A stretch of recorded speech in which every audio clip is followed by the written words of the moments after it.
Bonjour tout le monde. Aujourd'hui, on va vous parler de l'embolie pulmonaire et de tout son diagnostic puis sa prise en charge. On est à l'urgence avec notre patron. On est externe, puis on nous demande de voir un patient qui vient pour Disney. La patiente, c'est Janet Doe, qui est une femme de 56 ans. Puis, elle vient là dans le contexte d'une Disney nouvelle depuis quelques jours. Puis, on sait aussi qu'elle était en voyage, là. Elle est partie en Floride en avion. Puis, elle est revenue là, il y a 5 jours après un voyage qui a duré plus que 4 heures en voiture. Euh, donc rendu là, quand on fait notre examen physique, on ausculte le cœur. Le cœur est normal, irrégulier, mais par contre, on remarque là que la patiente est un peu tachycarde, donc elle roule à 120 battements par minute, ce qui est relativement rapide. Puis juste à observer notre patiente, on voit qu'elle respire vite, sa fréquence respiratoire est augmentée, donc elle est tachypnéique, mais il n'y a pas de signes de détresse respiratoire comme du tirage ou l'utilisation des muscles accessoires. Puis quand on ausculte ses poumons, on n'a pas l'impression qu'il y a des crépitants ou des ronchis. L'air passe bien dans les deux poumons. On a un gaz veineux là, qui avait été fait, puis essentiellement, on voit que la patiente, en tout cas, le gaz est normal, mais elle aurait pu être en acidose respiratoire, mais elle ne l'est pas. On voit aussi par contre dans ses signes vitaux qu'elle sature à 90%, elle est arrivée à l'air ambiant, on va probablement lui mettre une lunette nasale, mais en ce moment, notre patiente sature à 90%, ce qui est beaucoup plus bas, donc il se passe forcément quelque chose au niveau respiratoire. Donc si on continue, on arrive un peu dans le diagnostic différentiel de la dyspnée ou de l'essoufflement. Puis quand on pose nos questions, on veut vraiment orienter un peu notre questionnaire en fonction. Donc on veut savoir, est-ce que la personne a fait de la fièvre récemment? Est-ce qu'elle tousse? Puis si elle tousse, est-ce qu'elle crache ou est-ce que c'est plutôt sec? Ça nous orienterait plus vers le diagnostic infectieux, notamment par exemple de la pneumonie, de l'empième, etc.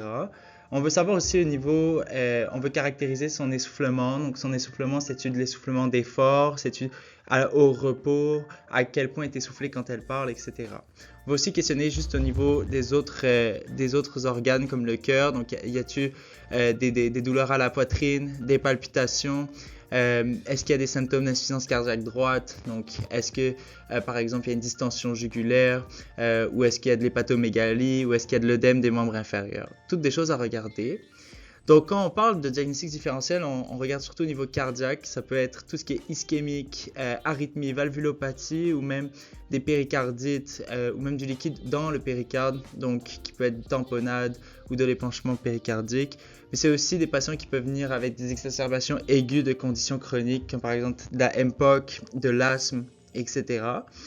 Au niveau parenchymateux, c'est ça que je vous disais, on regarde surtout pour de la pneumonie, de l'œdème pulmonaire, donc de l'OAP, surtout chez des patients qui décompensent d'un problème cardiaque, mais aussi de la néoplasie. Donc c'est pour ça qu'on regarde ici là, les symptômes B, donc perte de poids, la fièvre de novo, des sueurs durant la nuit, est-ce que la personne a encore de l'appétit, juste pour regarder ça.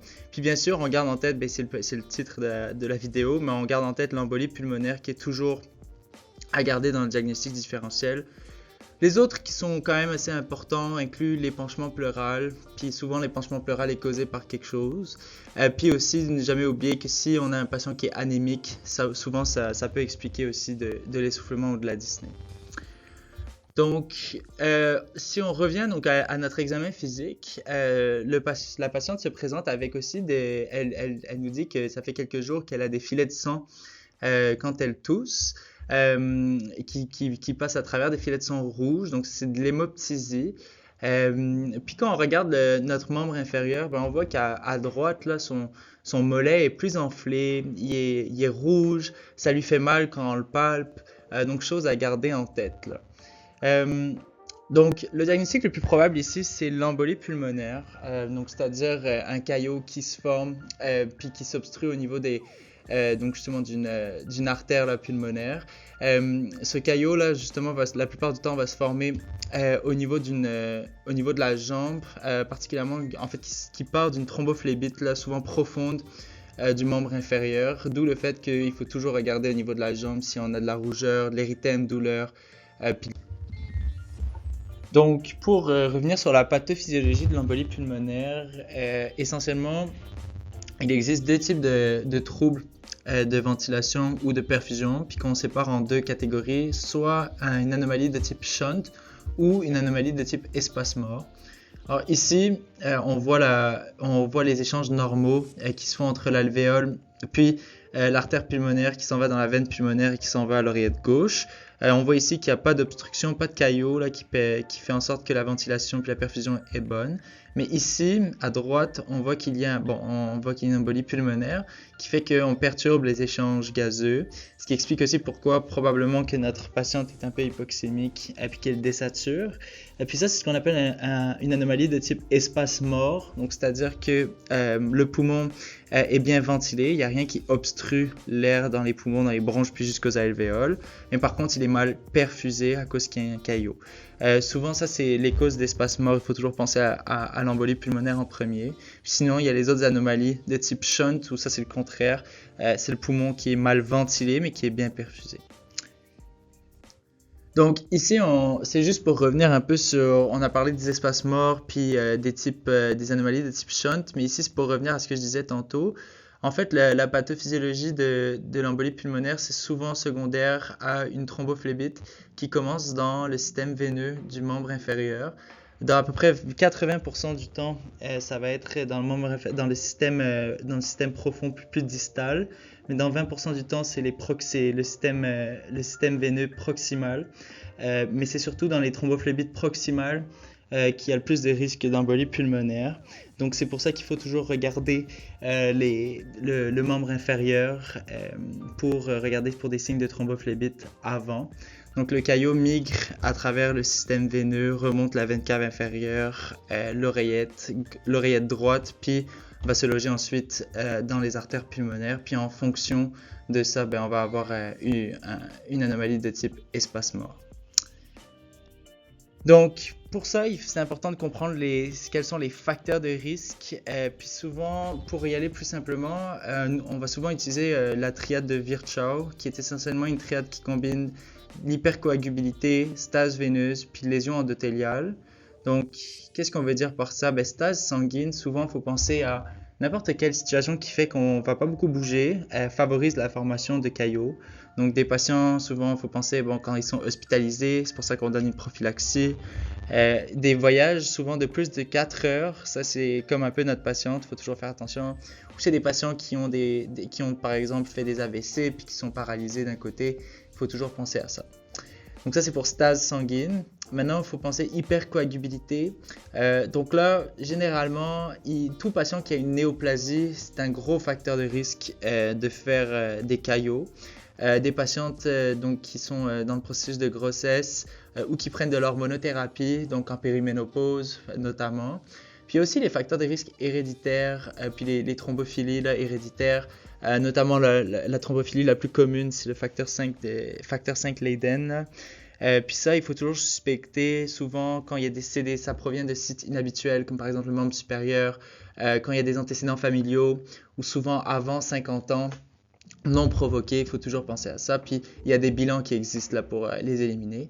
Puis finalement, lésions endothéliales, c'est-à-dire qu'il faut toujours penser, dès qu'il y a des chirurgies, des traumas ou des fractures récentes, toujours penser à ça, parce que ça active notre cascade de coagulation, puis ça nous met à risque. Donc, comment est-ce qu'on diagnostique ou comment est-ce qu'on go about le diagnostic d'une embolie pulmonaire? En fait, on utilise le score de Wells qui existe autant pour la thrombophlébite mais aussi pour l'embolie pulmonaire. Donc, pourquoi on utilise le score de Wells? C'est parce que c'est pas un diagnostic qui se fait... il n'est pas toujours aussi évident. Puis, pour le diagnostiquer, ça demande quand même des investigations qui peuvent être assez invasives pour le ou la patiente. Donc c'est pour ça qu'on a une approche assez différente. On utilise un score de probabilité pré-test qui s'appelle le score de Wells. Puis essentiellement, le score de Wells va nous donner un total de points. Donc de quoi est composé le score de Wells? Déjà, il est décrit ici. Donc déjà, si on a une clinique de TPP, donc ça nous donne un bon 3 points.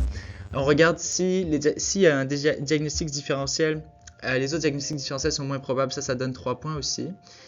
Une tachycardie à plus que 100, une immobilisation prolongée, chirurgie récente, des antécédents de TPP ou d'embolie pulmonaire, de l'hémoptysie puis un cancer actif. Puis essentiellement, en faisant tout ça, ça va nous donner un score de points. Puis nous, quand on regarde ça, on regarde si on est inférieur ou supérieur à 4. Donc si on est supérieur à 4, ben à ce moment-là, ça veut dire qu'on peut passer directement à la procédure diagnostique qui est soit la scintigraphie VQ ou l'angiocytie. Mais si on a une probabilité pré-test qui est inférieure à 4, donc on est à peu près ici, on peut doser des dédimères. Puis là, l'affaire, c'est que si les dédimères reviennent négatifs, à ce moment-là, le diagnostic est 100% exclu, puis on va en parler. Mais par contre, si les dédimères, ils reviennent augmentés, à ce moment-là, il faut quand même passer par une imagerie pulmonaire. Donc ça, c'est un peu la logique en très très simple de comment on y va pour le diagnostic.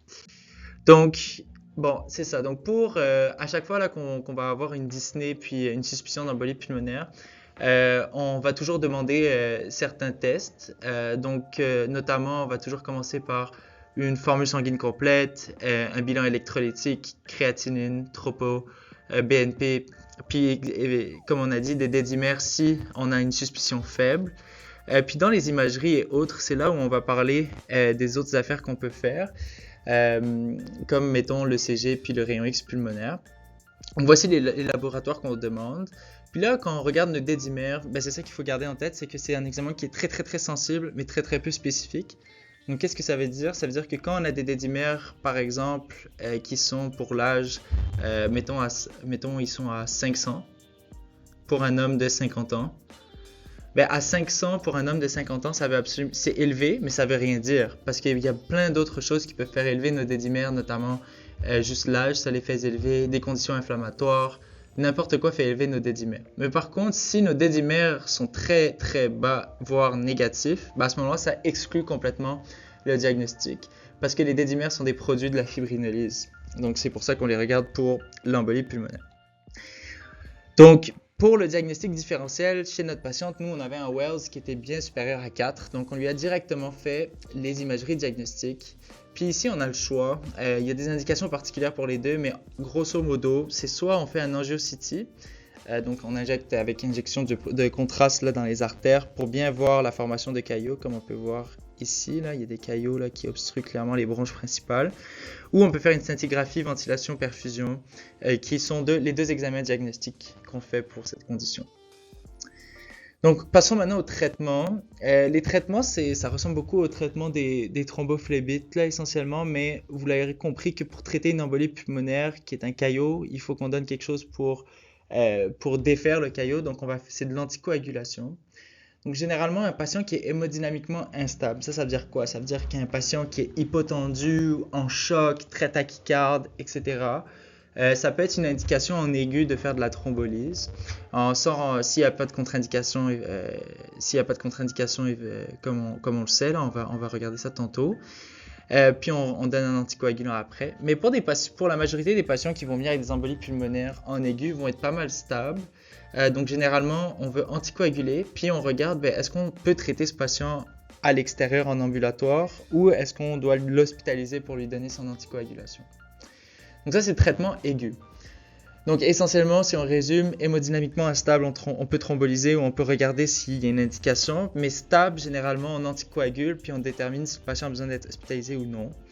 Puis en chronique, c'est ça. Pour des embolies qui sont provoquées, ça, c'est généralement, donc, est-ce qu'il y a un facteur qui l'a causé? Mettons, un patient qui était immobilisé longtemps, qui vient de sortir d'une chirurgie, ou qui est connu pour une thrombophilie. Ça va être une anticoagulation de 3 mois, puis ensuite, l'anticoagulation peut être arrêtée.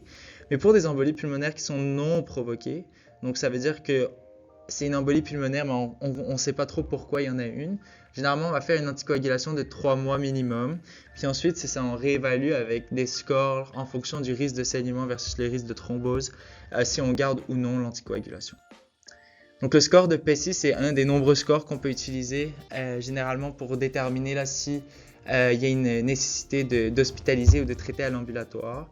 Donc généralement, un patient, le score, c'est les hommes, 80 ans et plus, histoire de cancer ou une histoire de maladie cardio-pulmonaire, ou, mettons dans les signes vitaux, une tachycardie au-dessus de 110, une pression systolique en dessous de 100, une tachypnée au-dessus de 30, sont souvent, dès qu'il y en a un qui est positif, c'est souvent une indication d'hospitaliser pour ça.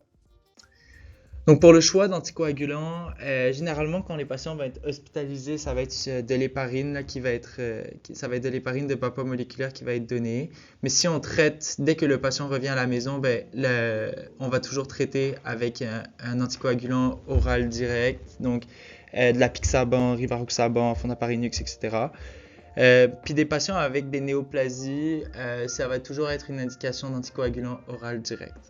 Puis c'est high yield, mais pour la thrombolyse, il faut toujours regarder s'il y a des contre-indications absolues. Donc si le patient saigne activement, s'il y a une histoire d'hémorragie cérébrale souvent, donc tout antécédent d'AVC hémorragique, un AVC ischémique dans les 3 derniers mois, si on suspecte une dissection aortique, si on sait qu'il y a une néoplasie intracrânienne, c'est une contre-indication, ou un trauma dans le visage dans les 3 derniers mois, sont vraiment les grosses contre-indications qui nous empêchent de faire de la thrombolyse.